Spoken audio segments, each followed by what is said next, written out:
It's a crave that everyone's jumping in on, spaghetti squash. It's often used as a healthier substitute for pasta. Taylor Schmaltz and Molly Bentley here to show us how to make spaghetti squash with a little kick. I don't know if that means spice or what we're going to do, but to both of you, welcome to the show. Thank you. Well, we're adding a little cayenne pepper, but we'll get into that shortly. So I'm kind of here from Family Wellness and Profile, and we kind of bridge together. Here at Family Wellness, we do profile-proof cooking classes to kind of inspire members new healthy recipes. And so today we're going to be using a simple one, using a spaghetti squash today.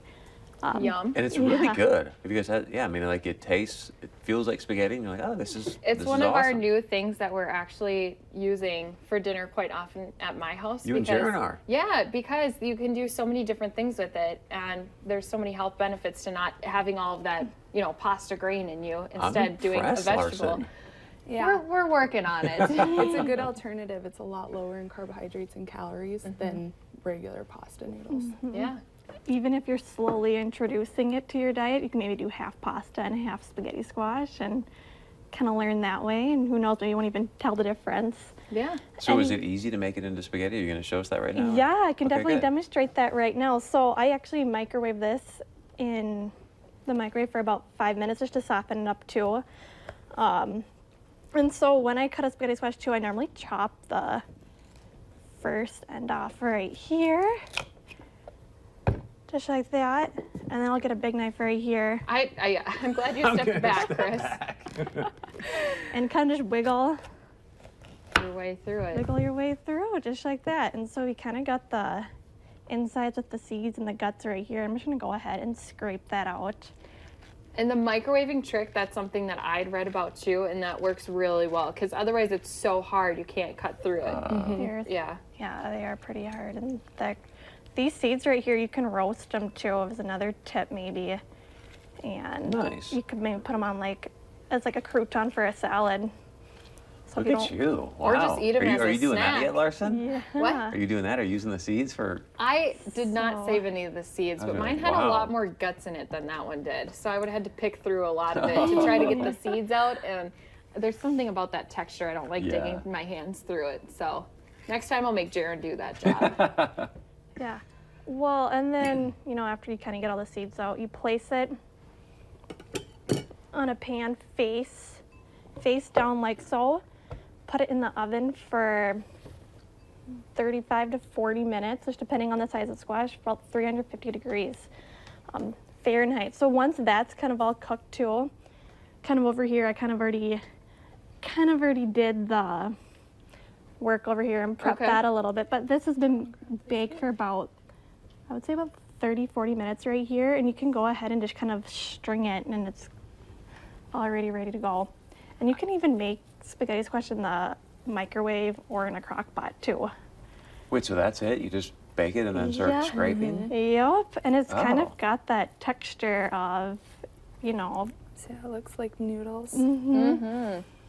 It's almost like angel hair noodles, because they're so thin and so fine, but they have a little bit different texture to them, which is why I like what you said. Maybe do half and half if you aren't quite sure about using spaghetti squash yet. Kind of introduce it into the family sneakily first. Yeah, and you know, it's so versatile, so many different recipes. I know at profileplan.net there's even like a buffalo chicken recipe as well. I made that one. That's the one I made, and really it was good. really delicious. Nice. Yeah, I like that one.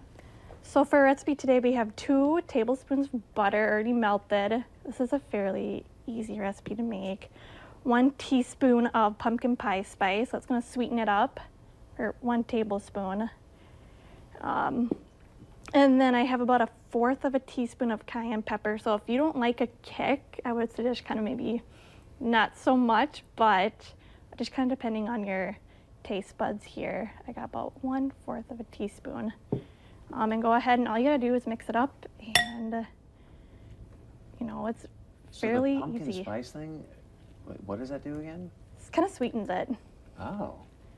And that just is going to make it feel like fall. Yeah. Slash, now with our weather, winter. Almost kind of like a dessert, but you're also eating your vegetables, right? Right. And then the cayenne will just kind of give it that kick, that double spice kind of recipe here. So you said that this is something that even people who are on your profile plans, this is something they're able to make? Yeah, absolutely. Yeah, so we really promote eating around 4 cups of vegetables a day. So this can help, you know, get in that extra little bit for members that are struggling to get in all those vegetables. Yeah, you don't just have to sit there and chomp on the raw carrots You can and enjoy broccoli. Do you guys have other recipes online as well that use spaghetti squash that people can check out? Or Yes, definitely. And we have another way you can cook these is in the crock pot too. So you just do the same thing, put the spaghetti squash, cut it in half, put it in the crock pot, and then put a little bit of water, like about a cup and a half, and cook it for like 4 to 6 hours. And then that way you can mix it up too. So we've got some Crocktober recipes on our website. So if you check that out, you can find some more info on there. nice. What's the website again? Profileplan.net. Profileplan.net. Anything else you guys want to add? Our next Profile Proof cooking class is November 15th at 6:30. It is, you know, open to the public and for our family members as well. So definitely come check us out too. So what do you Yeah. just show up and you all start like making up all kinds of recipes? or- Yeah, it's just kind of inspiring members to just switch up new recipes, new meals, you know, veggie options, just kind of things like that. Yeah. Nice. Kind Thanks, of you guys. teaching you how to be more comfortable in the kitchen, I think, is a really good way to put it too. Yeah. We should maybe do that one time, Arsenal. We'll bring cameras and see if Go she goes. take a cooking class, you're on. I'm going to make it into a challenge. I like it. That Profile plan. Thanksgiving challenge. .net. What'd you call it again? No, what was the Tober? Oh, Crocktober. Crocktober. All right, stick around. We're going to talk about some real estate and much more right after this.